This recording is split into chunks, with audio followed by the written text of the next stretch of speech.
Alright guys, here we are with our next lecture जिसके अंदर हम टूर्नामेंट के कुछ और टाइप्स देखने जा रहे हैं। जब ये टूर्नामेंट किसी हैप्पी गो मोड के अंदर चलाना हो, जैसे कि किसी स्कूल के अंदर, किसी इंस्टीट्यूट या किसी सोसाइटी के अंदर चलाना हो, तो टूर्नामेंट की कुछ टर्म्स बदल जाती है। रूल्स क्या क्या लगेंगे उस हिसाब से हमने देख लिए थे कि हमारे पास नॉकआउट टूर्नामेंट है, राउंड रॉबिन्स वगैरह है, वो हम ऑलरेडी कर चुके हैं। ये टूर्नामेंट के कुछ और टाइप्स हैं जिनमें सबसे पहला टूर्नामेंट आ रहा है कौन सा? इंट्राम्यूरल। एक ऐसा विदेशी नस्ल का वर्ड जिसमें दो हिस्से बनते हैं, इंट्रा एंड म्यूरल। इंट्रा मतलब विद इन होता है, म्यूरल मतलब वॉल यानी बाउंड्री। यानी कि आपका एक कंफर्ट जोन है, आपकी एक बाउंड्री वॉल है जिसके अंदर जितने भी लोग रह रहे हैं उनके बीच में एक टूर्नामेंट लगेगा। थोड़ा सिंप्लीफाई कर देता हूं आपके लिए।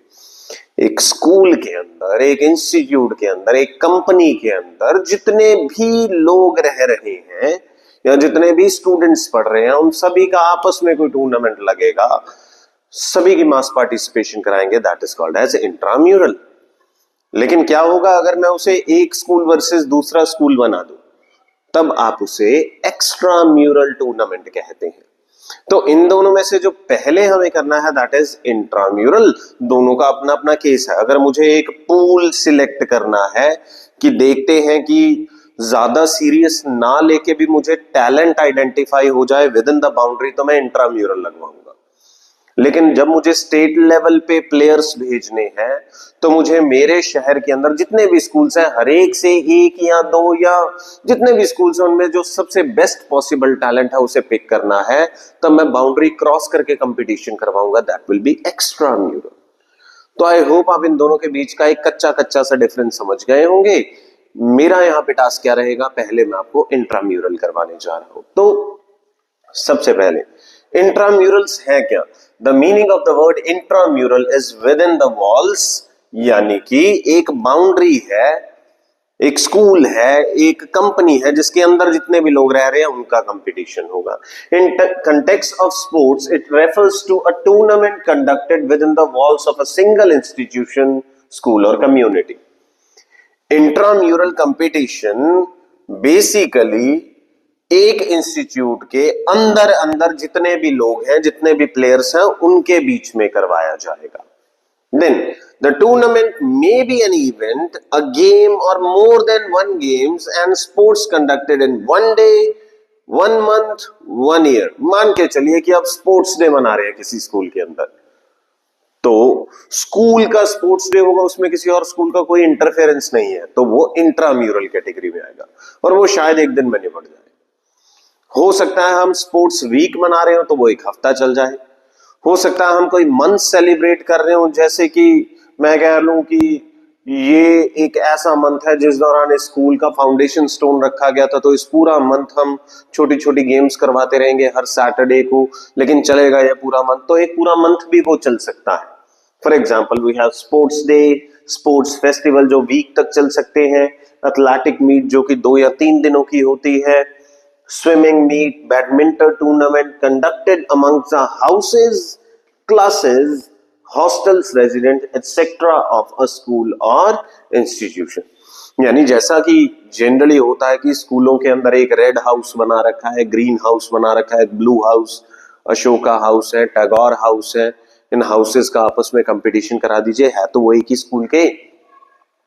गर्ल्स हॉस्टल में हॉस्टल नंबर 1 का मैच होगा, हॉस्टल नंबर 2 से, हॉस्टल नंबर 3 का हॉस्टल नंबर 4 से मैच हो रहा है, दैट टाइप्स ऑफ मैचेस। तो ये विद इन द बाउंड्री हो रहे हैं, इन्हें मैं इंट्राम्यूरल टूर्नामेंट्स कहूंगा। तो इंट्राम्यूरल टूर्नामेंट करवाने का मेन ऑब्जेक्टिव क्या है? पहली बात, ज्यादा से ज्यादा लोगों को प्रमोट करना कि भाई बाहर से कोई नहीं आ रहा है, जितने लोग हैं, जो पूल है, सारे तुम्हारे जानकार है, आओ दबा के पार्टिसिपेट करो। तो इसमें शर्म वाली कोई एलिमेंट नहीं रहेगा कि हम अननोन लोगों से मैच खेल रहे हैं, पता नहीं क्या होगा, डर के एलिमेंट खत्म हो जाते हैं, ज्यादा से ज्यादा बच्चे पार्टिसिपेट करेंगे। It encourages mass participation. दूसरा, बच्चा एक से ज्यादा टूर्नामेंट के अंदर या एक से ज्यादा स्पोर्ट्स टाइप के अंदर पार्टिसिपेट करेगा, वो हमारी मर्जी है कि हम कुछ रिस्ट्रिक्शन लगा दें कि एक बच्चा मैक्सिमम 3 स्पोर्ट्स में या 4 स्पोर्ट्स में पार्टिसिपेट कर सकता है, लेकिन इससे उसका ऑल अराउंड डेवलपमेंट जाएगा। To develop values like fair play, respect, friendship, ये तो किसी भी टूर्नामेंट में आएगा। जब बच्चे साथ में खेलेंगे, जीतना सीखेंगे, जीतने के लिए बुरी चीजें करना जरूरी नहीं है, फेयर प्ले सीखेंगे, दूसरों का सम्मान करना। इसके अलावा फ्रेंडशिप बिल्ड होती है, खेलते टाइम हम एक दूसरे के साथ कोऑपरेट करते हैं, भले ही वो सामने वाली टीम का हो या अपनी टीम का, तो इससे फ्रेंडशिप जैसी चीजें भी डेवलप होती है। To provide first opportunity to compete in a controlled environment, तो सबसे पहला किसी बच्चे का कंपटीशन, वो अगर एक स्कूल के विद इन द बाउंड्री हो तो उसको मोटिवेशन बहुत अच्छा मिलता है, तो एक फाउंडेशन स्टोन की तरह काम करते हैं। To focus on fitness, wellness and health aspect of children, भाई खेलेंगे तो हेल्थ तो आएगी। Then to promote curricular integration through sports, तो अगर आप पढ़ाई के साथ एक्स्ट्रा करिकुलर एलिमेंट्स को अटैच करना चाहते हैं तो ऐसे स्पोर्ट्स वीक, एथलेटिक मीट्स बहुत हेल्पफुल रहेंगे। To help the children to develop personality, first stage of leadership, control of emotion, corporation etcetera. यानी जब टीमें बनेंगी कि एक हाउस का दूसरी टीम के या दूसरे हाउस की टीम के साथ मैच लग रहा है, तो बहुत सारे बच्चे ऐसे होंगे जो अपनी टीम का कैप्टन बनेंगे, वाइस कैप्टन बनेंगे। इससे लीडरशिप क्वालिटीज ढूंढने में हेल्प मिलती है, हमें पता चल जाता है कि पोटेंशियल लीडर्स कौन है आगे जाके बड़ी क्लासेस के अंदर जाके। देन ऑब्जेक्टिव कंप्लीट करने के बाद मैं इसके फायदे देख रहा हूं, that is significance is selection of extramural. तो जब आप इंट्राम्यूरल टूर्नामेंट लगा देंगे, आपको अच्छे अच्छे प्लेयर्स विनर के तौर पे मिल जाएंगे। जब कोई और स्कूल तुम्हें ललकारेगा कि आओ हमारे साथ मैच लगाओ, तुम्हें पहले से पूल पता है कि 100 मीटर में स्कूल लेवल पे ये हमारा फर्स्ट आया था हमारे स्कूल के अंदर, तो कोई और स्कूल अगर बुला रहा है तो हम इसी बच्चे को भेजेंगे उस कंपटीशन के अंदर। तो इंट्राम्यूरल फाउंडेशन रखते हैं किसी और बाहर, आउट फ्रॉम द वॉल, किसी दूसरे इंस्टीट्यूट के साथ कोई कंपटीशन लग रहा है तो एक पूल सिलेक्ट करने में। दूसरा, group cohesion, this is an opportunity where students from different classes and houses comes together as a team. अब ऐसा है कि क्रिकेट की टीम बनेगी तो ऐसा थोड़े ना सारे 10th क्लास के बच्चे लिए जाएंगे, कुछ ऐसे होंगे 5-6 बच्चे जो 10th क्लास से लिए जाएंगे, कुछ ऐसे होंगे जो 9th क्लास से पिक कर लिए जाएंगे। पहले तो उन क्लासेस का आपस में कुछ लेना देना नहीं होता था, पर जब सब मिलके एज अ टीम खेलेंगे तो उनके आपस में ग्रुप कोहेशंस डेवलप करेंगे। कोहेशन का मतलब यहाँ पे क्या है, दूसरे बच्चों के साथ एक बॉन्ड डेवलप करना। देन प्रोफेशनल एक्सपर्टीज, जिस भी गेम में खेलेंगे उस गेम की एक्सपर्टीज आएगी और साथ में बच्चों को टूर्नामेंट कंडक्ट करना आएगा। मतलब उन्हें पता चलेगा कि कोई इवेंट वगैरह हो रहा है तो उस इवेंट की मैनेजमेंट कैसी करनी है, ये एक्सपीरियंस ही बहुत बड़ी बात होती है। देन हेल्थ, ये तो ठीक है, तुम्हें पता है कि बच्चे स्पोर्ट्स इवेंट के दौरान एंजॉय करेंगे, भागेंगे दौड़ेंगे, इससे हेल्थ वगैरह डेवलप होती है।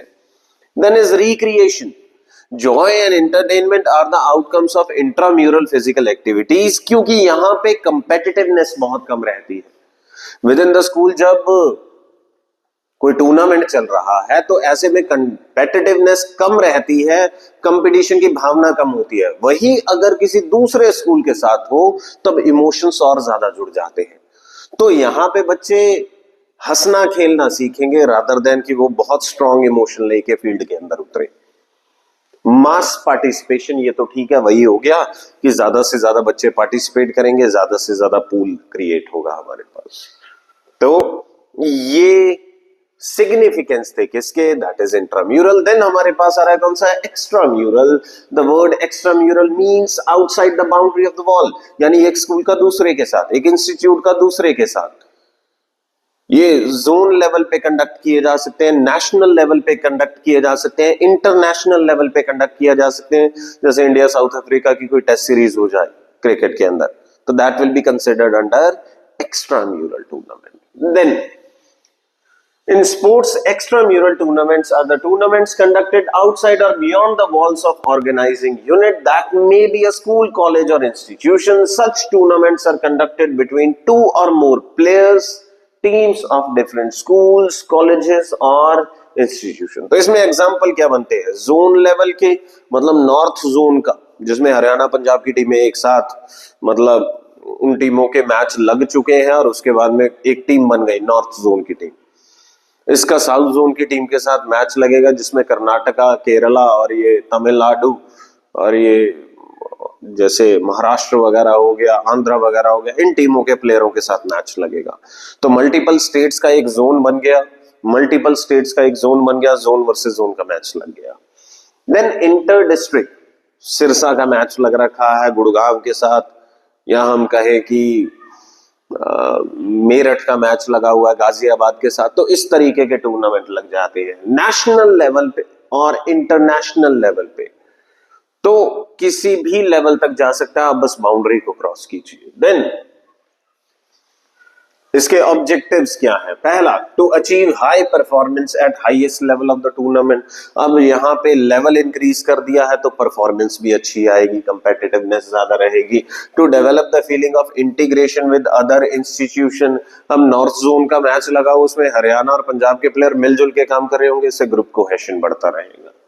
Then to provide opportunities for choosing a career in sports। तो स्कूल लेवल पे तो कोई इतना सीरियसली नहीं ले रहा था। अगर आपको ये पता लग जाए आप किसी गेम के अंदर नेशनल इंटरनेशनल खेला है तो आप उसे एज अ करियर ऑप्शन की तरह चूज करने की सोचने लगते हैं। Then to promote social cultural economic development through sports. हाँ ठीक है, ये सब तो आता ही रहता है। देन आगे बढ़ते हैं, नेक्स्ट है एक्स्ट्रा म्यूरल का सिग्निफिकेंस क्या रहेगा? पहला, प्रोग्रेशन इन परफॉर्मेंस। जब कंपेटिटिवनेस का लेवल इतना बढ़ जाता है तो परफॉर्मेंस भी बढ़ती जाती है। आप उस हिसाब से तैयारी करते हैं, प्रिपरेशन करते हैं, ट्रेनिंग करते हैं और वैसे ही तुम्हारी परफॉर्मेंस भी बूस्ट होती जाती है। Extramural tournament helps to lift the level of performance through the athletes and sports person gaining experience, learning to prepare tactics and strategies, developing fitness and psychological preparation। ये बहुत बड़ा factor है।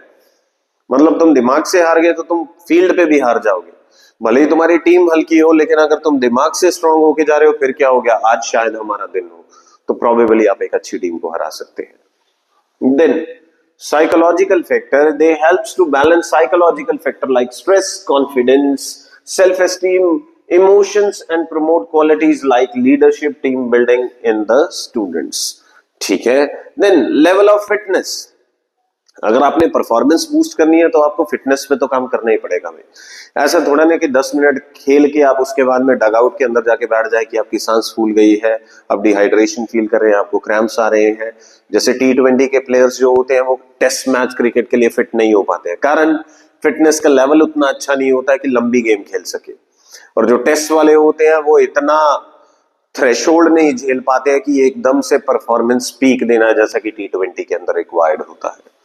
Then socialization, that means such tournaments held among different communities, region, countries increases cross-cultural exchange, inter-community associations, which individual gets a chance to know and understand different places, cultures, which leads to closer ties। अब देखिए ये है, अब Indian team की तरफ देखिए, मैं cricket का अच्छा एग्जांपल ले लेता हूं। हमारी क्रिकेट टीम के अंदर कई स्टेट्स के प्लेयर रहते हैं और वो कई अलग अलग जगह पे, जहां पे ये स्टेडियम्स बने होते हैं, वहां पे खेलने जाते हैं। जब वो वहां पे खेलने जाते हैं, ऐसा थोड़े ना कि 4 बजे मैच है, 3 बजे पहुंचे, 7 बजे तक मैच खेल के घर वापस चले जाएंगे। वो उस जगह पे स्टे करते हैं 3 से 4 दिनों पे। तो वहां का कल्चरल वैल्यू समझने में हेल्प मिलती है। टीम के मेंबर से एक दूसरे के दोस्त बन जाते हैं, कोई अलग स्टेट से, कोई अलग स्टेट से, एक दूसरे के त्योहार, एक दूसरे के कल्चर को समझने में हेल्प मिलती है। वो हैशन इंक्रीज कर रहा है। तो ये हमारे पास थे intramural and extramural. I hope आपको ये चीज समझ में आई होगी। हमारे अगले लेक्चर के अंदर हम कुछ रनिंग, मैराथन वगैरह इवेंट्स के बारे में पढ़ेंगे, जिससे कि हमारा ये चैप्टर कंप्लीट हो जाएगा। आज के लिए फिलहाल इतना ही रहेगा। अपने नोट्स बनाते जाइए। Keep studying, keep learning. Thank you so much.